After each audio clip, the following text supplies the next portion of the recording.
Hi everybody, so just a in-depth look at the Lowa Zephyr. This particular pair I've had for about a year now, but I have had experience with this boot back in my military days, and I will be drawing on that experience as well as the experience of some of my buddies that I served with. So quite a few pairs I've seen utilized over the years, both by myself and those close to me. So Lowa, very well-known German company. They've definitely earned their reputation over the years. And yeah, this boot, I think it's been out for approx 15 years now on the market, and it's definitely infamous as far as the tactical, law enforcement, as well as civilian hiking boot market goes.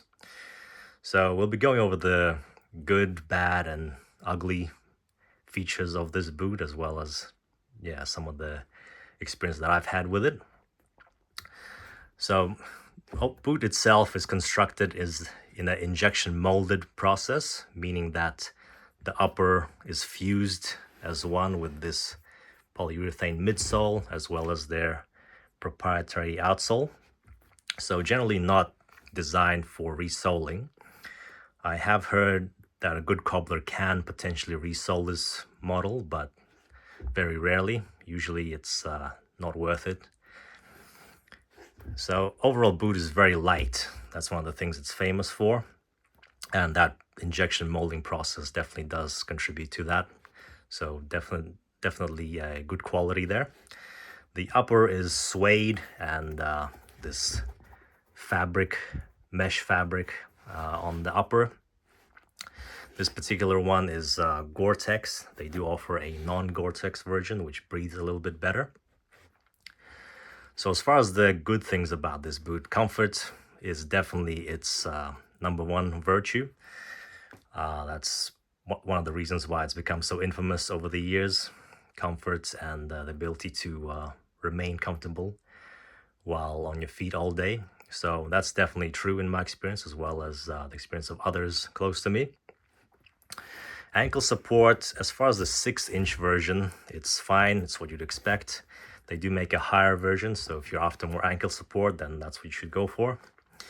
Protection, these sawtooth, polyurethane sawtooth embellishments here, I believe they actually do offer some protection for the foot, in my experience, as well as this toe guard. Even though it doesn't cover the whole of the toe, it's generally enough to fulfill that purpose, as well as protecting the leather. Obviously, they do serve that purpose as well.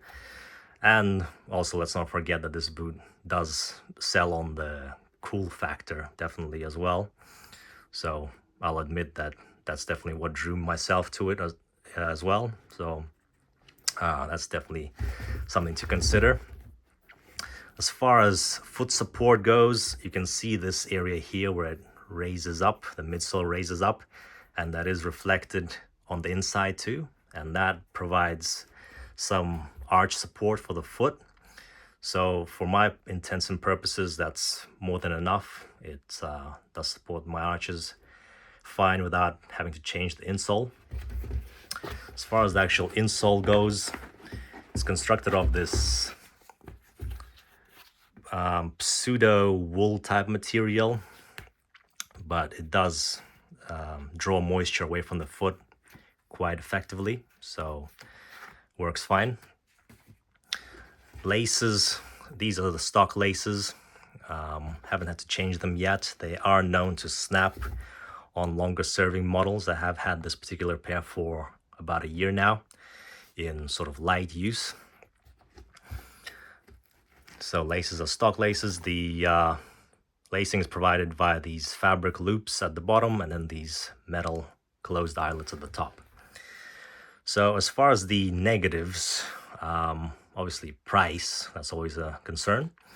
So for the price, generally this boot is a bit of a contested issue amongst a lot of guys, because they're not known to be especially long-lasting compared to some of the other competition out there. And one of the reasons is this proprietary Lowa outsole generally does fine as far as performance goes, but it does tend to wear out faster, I've noticed, than say a Vibram sole. And even though this, like I said, this model or this particular pair has been used lightly over the past year. You can see, especially at the front here, there's some definite chunks of rubber missing, and a little bit on the heel as well. Now, in this particular pair, that's not actually that bad at all. They still look quite new.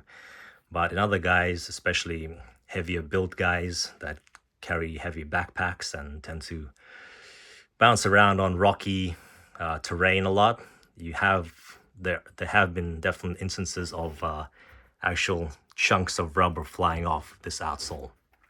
So that's actually quite common to see. And if you ever find a second-hand one, it's very good chance of seeing that as well. So proprietary Lowa outsole doesn't seem like it's as robust as, say, a typical Vibram outsole. As far as grip, it performs fine, but I've noticed on slippery surfaces such as tile or wet rock, it does slip quite a bit as well, so something to be aware of. The midsole is very cushiony. The polyurethane is very cushiony, provides plenty of support, so no negatives there. This model uses what they call a 3/4 length shank, meaning that the fiberglass stabilizer only goes up to about here, which means that the flexibility of the boot can be fairly comfortable while also providing some torsional support. So as opposed to, say, a mountaineering boot, which is a full-length shank and is very stiff.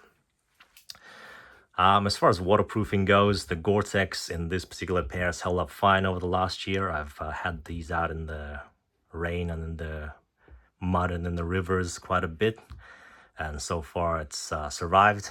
As we know, Gore-Tex is great up until that point where the smallest of perforations causes it to leak, which essentially renders it a extra bit of insulation without any of the benefits. So give and take there. Yeah, like I said, I've had these in the mud for quite a few times, and the leather and the synthetic material does clean up quite well.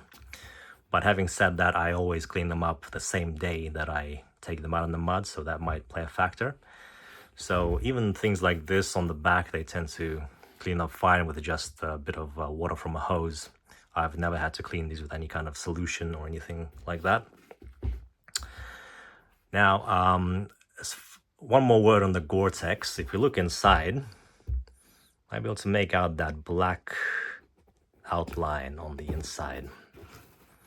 So what that is, it's actually the Gore-Tex that's been glued in. So it's not actually a full booty, it's actually just going around the sides and ending right around here under the midsole. Now, in theory, that shouldn't be a problem as far as waterproofing, because you don't expect water to enter at these points here. But a little bit disappointing for a boot of this price to not have a full Gore-Tex booty, just have the basically just walls around the outside and be glued in quite a crude fashion compared to some of the competition out there. But yeah, like I said, these haven't leaked so far, so that hasn't been an issue.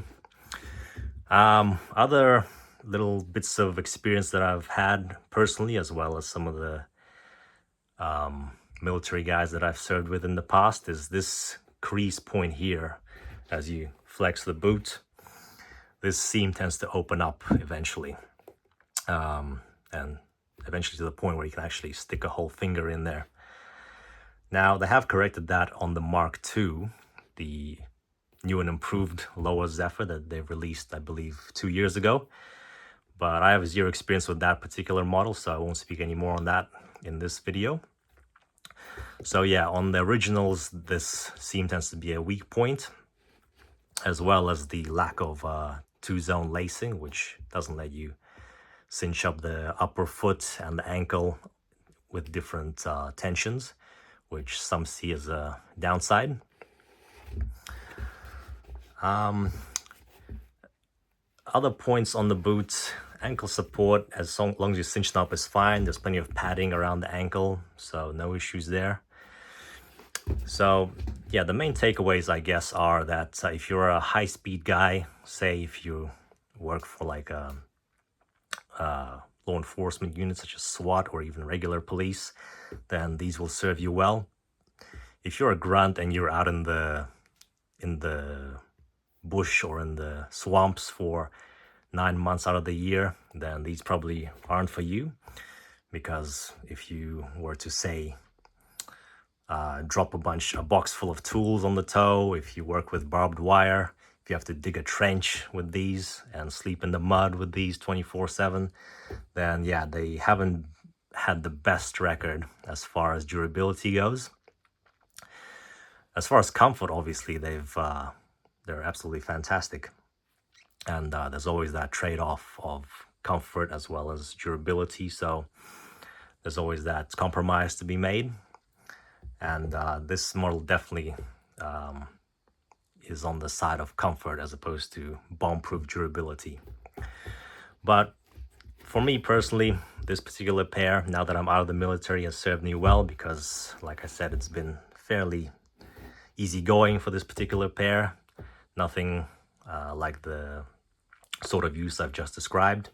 So sort of hiking, day hiking, bit of camping, some casual use around the city, that kind of thing, is absolutely fine. So you can see plenty of tread still left, not leaking, and still as comfortable as they always were.